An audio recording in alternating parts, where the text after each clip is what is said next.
Assalamualaikum, perkenalkan nama saya Melati Nurmawati dari kelas 10 MIPA 3. Di sini saya akan membahas mengenai Indonesia pada masa Hindu-Buddha. Perkembangan kehidupan masyarakat dan budaya Hindu-Buddha di Indonesia.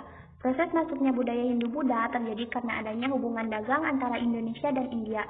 Selain itu, masuknya budaya Hindu-Buddha buat masyarakat Nusantara memeluk agama Hindu-Buddha yang diawali oleh kalangan elit di sekitar istana. Sebelum adanya Hindu-Buddha, mereka memiliki kepercayaan memuja roh nenek moyang, namun kepercayaan itu bersifat animisme dan dinamisme. Masuknya kebudayaan Hindu juga menjadikan masyarakat Indonesia mengenal kasta. Kasta-kasta tersebut antara lain yaitu kasta Brahmana untuk kaum pendeta dan pemimpin agama, kasta Ksatria untuk kaum raja, bangsawan, dan prajurit, kasta Waisya untuk kaum petani dan pedagang, kasta Sudra untuk kaum hamba sahaya dan para budak. Bahasa yang digunakan pada zaman Hindu-Buddha adalah bahasa Sanskerta dan huruf Palapa. Pada zaman Megalitikum, punden berundak menjadi salah satu peninggalan di bidang arsitektur. Bangunan tersebut kemudian berpadu dengan budaya India yang mengilhami pembuatan bangunan candi. Salah satu contohnya adalah Candi Borobudur yang mengambil bentuk bangunan punden berundak agama Buddha Mahayana. Sistem ekonomi pada masa Hindu-Buddha. Mata pencaharian masyarakat pada masa Hindu-Buddha untuk memenuhi kebutuhan hidupnya adalah sebagai pegawai kerajaan, petani, pengrajin, pedagang, nelayan, dan yang lainnya. Sistem perekonomian pada saat itu kebanyakan dengan perdagangan yang memiliki dua jalur, yaitu jalur laut dan darat. Kerajaan Hindu-Buddha pada saat itu sudah banyak melakukan kerjasama dengan negara lain, contohnya dengan negara Cina. Komoditas yang diperdagangkan beraneka ragam, seperti rempah-rempah, emas, dan lain-lain. Wilayah Kerajaan Hindu-Buddha. Kerajaan Hindu-Buddha di Indonesia tidak terlepas dari pengaruh bangsa India yang masuk ke Indonesia, sehingga memberikan pengaruh terhadap sistem pemerintahan. Kerajaan-kerajaan Hindu-Buddha di Indonesia antara lain Kerajaan Kutai. Kerajaan Kutai merupakan kerajaan tertua di Indonesia, berdiri pada tahun 400 sampai 500 Masehi.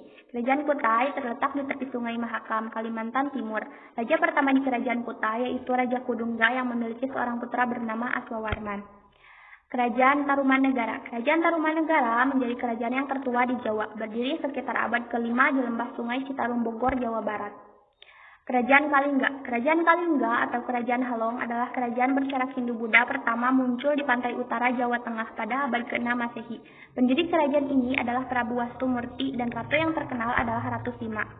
Kerajaan Sriwijaya. Kerajaan Sriwijaya merupakan kerajaan Buddha terbesar di Sumatera, didirikan oleh Dapunta Hyang Jayanasa. Raja yang terkenal adalah Raja Balaputra Dewa. Kerajaan Mataram Kuno. Kerajaan Mataram Kuno terletak di Jawa bagian selatan, berdiri sekitar abad ke-8. Raja pertama Kerajaan Mataram Kuno adalah Raja Sanjaya. Kerajaan Kediri. Kerajaan Kediri adalah salah satu kerajaan Hindu yang letaknya di tepi sungai Berantas, Jawa Timur. Pendiri kerajaan ini adalah Sri Samarawijaya dan raja yang terkenal adalah Raja Jayabaya.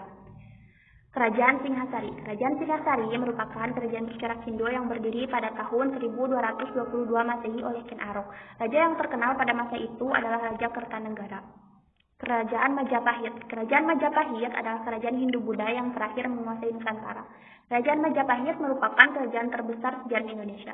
Kerajaan Majapahit berdiri pada tahun 1293, di mana pada waktu itu Raden Wijaya sebagai Raja Majapahit dengan gelar Kertarajasa Jayawardhana.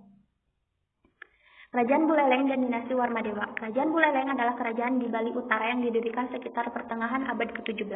Dibangun oleh I Gusti Anglurah Panji Sakti dari Wangsa ke Pakistan dengan cara menyatukan seluruh wilayah Bali Utara. Dinasti Warmadewa adalah para raja-raja dan penguasa Bali kuno yang memerintah pada tahun 804 sampai 1265 Saka. Disebutkan dalam kutipan Pewarna Bali Dwipa yang sisa awal dan berakhirnya dinasti Warmadewa ini dalam sejarah. Kerajaan Tulang Bawang. Kerajaan Tulang Bawang adalah salah satu kerajaan tertua di Nusantara yang pernah berdiri di Lampung. Nama kerajaan ini diduga memudar dengan sendirinya karena tertutup oleh kebesaran kerajaan Sriwijaya. Kerajaan Kota Kapur. Kerajaan Kota Kapur sudah berdiri sejak sekitar abad ke-5 sampai ke-6 Masehi. Kota Kapur juga meninggalkan peninggalan-peninggalan lain seperti Arca Dewa Wisnu dan Arca Durga Mahisasuramardini. Realitas individu dan hubungan sosial masyarakat pada masa Hindu-Buddha. Pada masa Hindu-Buddha, masyarakat sudah bisa hidup secara damai dan rukun. Namun, sebagian dari mereka memiliki perbedaan yang tegas antara kelompok masyarakat. Dalam masyarakat Hindu, perbedaan ini disebut dengan sistem kasta. Sekian dari saya. Wassalamualaikum warahmatullahi wabarakatuh.